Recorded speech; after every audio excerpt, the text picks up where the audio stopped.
আকাশবাণী কলকাতা সমীক্ষা। আজকের শিরোনাম একাকিত্বের অসহায়তা। লিখেছেন অনুপম কাঞ্জিলাল। বিজ্ঞান ও প্রযুক্তির দুরন্ত অগ্রগতি পৃথিবীটাকে ক্রমশই আমাদের হাতের মুঠোর মধ্যে এনে দিচ্ছে। আমাদের চারপাশে এখন থরে থরে সাজানো প্রযুক্তির নানা উপকরণ। মোবাইল, ল্যাপটপ কিংবা ডেস্কটপে ক্লিক করলেই এখন পৃথিবীর এক প্রান্তের মানুষ আর এক প্রান্তের মানুষের সঙ্গে মুহূর্তেই সংযোগ স্থাপন করে ফেলতে পারেন।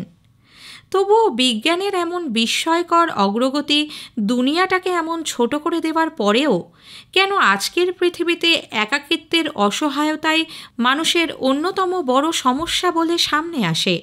একাধিক আন্তর্জাতিক সমীক্ষায় বারবার উঠে আসছে আজকের দুনিয়ায় নাকি বয়স্ক মানুষজনদের একাকিত্বজনিত অসহায়তা ও নিরাপত্তার অভাবই বড় সমস্যা।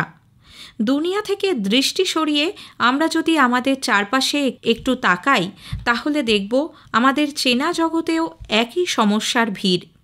এই সমস্যাগুলোই তো ধারাবাহিকভাবে উঠে আসে টিভির পর্দায় আর সংবাদপত্রে খবর হয়ে। খুব বেশি দিন নয়, মাত্র মাস দুয়েক পিছিয়ে গেলেই আমাদের মনে পড়বে একটা খবরের কথা। কলকাতার উপকণ্ঠে বেলেঘাটা নামক জনবহুল এলাকার এক আবাসনে বন্ধ কামরায় এক অসুস্থ বৃদ্ধা ও তাঁর পোষ্যটি আগুনে দগ্ধ হয়ে একেবারে কাঠ হয়ে পড়েছিল। ওই বৃদ্ধার পরিজনরা কাজে বেরিয়েছিলেন ঘর বন্ধ করে। বৃদ্ধার সঙ্গে ছিল পোষ্য সারমেয়। কোনোভাবে ঘরের মোমবাতি থেকে আগুন ছড়ায় ঘরের মধ্যে, আর তাতেই এই মর্মান্তিক ঘটনা। ভাবলে অবাক লাগে না, একটা ঘরে আগুনে পুড়ে যাচ্ছে একটা মানুষ ও তার পোষ্য প্রাণীটা। তারা তো নিশ্চয়ই বাঁচার তাড়নায় চিৎকার করে গেছিল ক্রমাগত।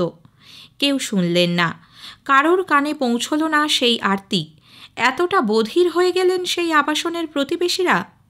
আসলে এটাই আজকের সময়ের সমস্যা, মানুষের থেকে মানুষের বিচ্ছিন্ন হওয়ার সমস্যা। পাড়া সংস্কৃতির সেই যূথবদ্ধ হওয়ার বোধ ভেঙে এখন শুধু ফ্ল্যাট, আর তার সংস্কৃতিতে যৌথ ভাবনার কোনো জায়গা নেই। সবাই সবার ক্ষোভে একাকিত্বের অসহায়তায় কাতরাচ্ছে। অনুভূতিহীন সংবেদনশূন্য হয়ে আধুনিক প্রতিযোগিতার বাজারে দারুণ সফল এক যুবকের কথা আমরা জেনেছিলাম বেশ কয়েক বছর আগে সংবাদ মাধ্যম সূত্রে। সেই যুবক দারুণ মেধাসম্পন্ন, বিদেশে এক নামী সংস্থার উচ্চপদস্থ আধিকারিক। কিন্তু কলকাতায় থাকা বৃদ্ধ বাবা মাকে দেখতে আসার অবকাশ মেলে না তার বছরের পর বছর। একমাত্র সন্তানের জন্য অপেক্ষা করতে করতে বৃদ্ধ পিতা একসময় মানসিক বিকারের শিকার হয়ে পড়েন। কলকাতার শ্যামনগরের বাসিন্দা এই বৃদ্ধ একদিন হাতুড়ির ঘায়ে তার বৃদ্ধা স্ত্রীকে হত্যা করে সংবাদ মাধ্যমে চর্চার বিষয় হয়ে ওঠেন। সংবাদের সূত্র ধরে ক্রমশ জানা যায় ছেলে বিদেশে সুপ্রতিষ্ঠিত। বারবার বলেও তাকে একবারের জন্য বাবা মাকে দেখতে আসতে রাজি করানো যায়নি। কাজের ব্যস্ততায় তার ফুরসত মেলে না, তাই পরিচারক পরিচারিকাদের দিয়েই কাজ করিয়ে নেবার পরামর্শ দিয়েছিলেন তিনি। মানসিক অসুস্থতার মধ্যেও সেই বৃদ্ধ উদ্বিগ্ন হয়েছেন তার স্ত্রীর জন্য। তার চলে যাবার পর স্ত্রীর কী হবে, তারই সহজ সমাধান করেন অসুস্থ বৃদ্ধ মানুষটি। হাতুড়ির ঘায়ে স্ত্রীকে হত্যা করেন।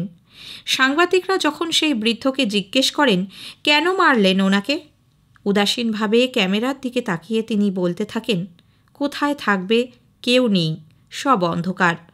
ভারসাম্যহীন এলোমেলো কথা, কিন্তু একাকিত্বের অসহায়তাজনিত অনুষঙ্গ বড় স্পষ্ট এই অগোছালো কথাতেও। আমাদের জাতীয় ক্রাইম ব্যুরোর সাম্প্রতিক রিপোর্ট থেকে জানা যাচ্ছে এদেশে বয়স্ক একাকী মানুষদের নিরাপত্তাহানির ঘটনা ক্রমেই বাড়ছে।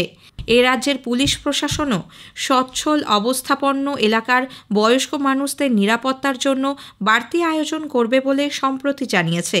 এ সবই প্রমাণ করে মানুষে মানুষে বিচ্ছিন্নতার পরিসরটা ক্রমেই বিস্তৃত হচ্ছে। সমীক্ষা শেষ হলো। এটি লিখেছেন অনুপম কাঞ্জিলাল।